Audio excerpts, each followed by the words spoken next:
એમાં પછી નારાયણ સ્વરૂપે જે પ્રગટ થાય, ભગવાન 24 વખત આવ્યા છે. પણ એમાં પણ શાસ્ત્રકારો કહે છે કે અમુક વાર તો ભગવાન આવીને જતા રહે ને કોઈને ખબર નથી પડતી.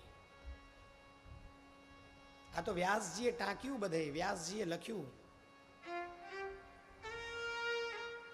શાસ્ત્રકારો એટલે સુધી કહે છે કે વ્યાસોચ્છિષ્ટં જગત સર્વમ. ઘણા બધા હોય ને કહેતા હોય આ અમે લખ્યું છે, આ અમે બનાવ્યું છે, આ મારી રચના છે.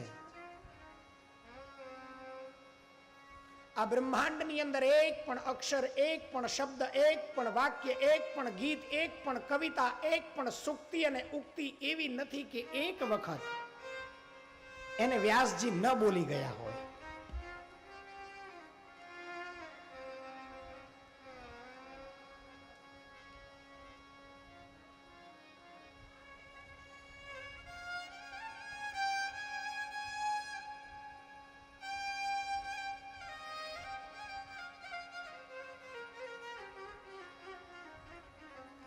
સિયા રામમય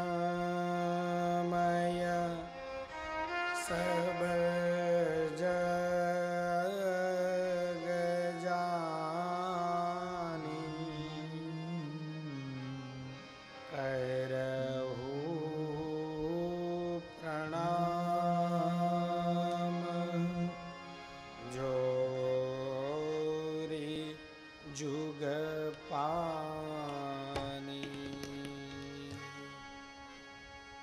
જે વાગતું હતું એ જ સિયા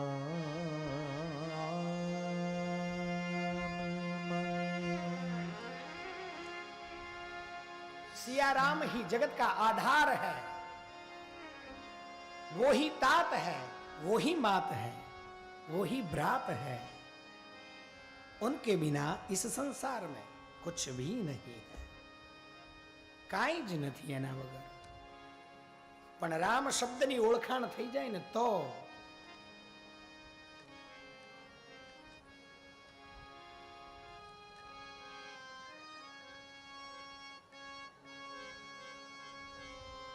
પ્રતીતિ ન થાય ત્યાં સુધી પ્રીતિ ન થાય. આમ તો પરસ્પર છે. કોઈ પણ વ્યક્તિ, વસ્તુ કે પદાર્થ એનું મહાત્મ્ય જ્યાં સુધી ન સમજાય ત્યાં સુધી એમાં ક્યારેય પ્રીતિ થતી નથી. એનું મહત્વ આપણી બુદ્ધિમાં બેસવું જોઈએ. આપણી બુદ્ધિ, હવે આપણી બુદ્ધિ એટલે શું? બધાયની અલગ અલગ હોય તો પછી આપણા બધાયની એક કેવી રીતે કરવી? થઈ જ ન શકે.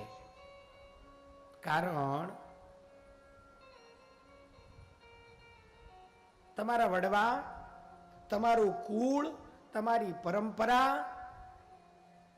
તમારા ઈષ્ટદેવ, તમારા કુળદેવ, તમારી કુળદેવી, આ બધું જ્યારે ભેગું થાય ને ત્યારે તમારા માતા પિતાનો સંયોગ થાય. અને એ માતા પિતાના સંયોગથી આપણો જન્મ થાય.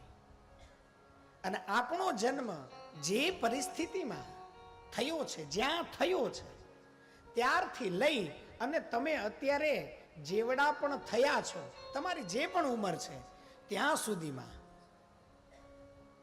તમારા માતા પિતાએ આપેલા સંસ્કાર, ગુરુજનો એટલે શિક્ષકોએ આપેલા સંસ્કાર, તમારા મિત્રોની સાથે થયેલી જીવનભર તમારી વાટાઘાટોની સાથે તમારો વ્યવહાર, કોને કોને મળો છો, ક્યાં ક્યાં જાઓ છો, શું શું કરો છો, આ બધું ભેગું કરો ને,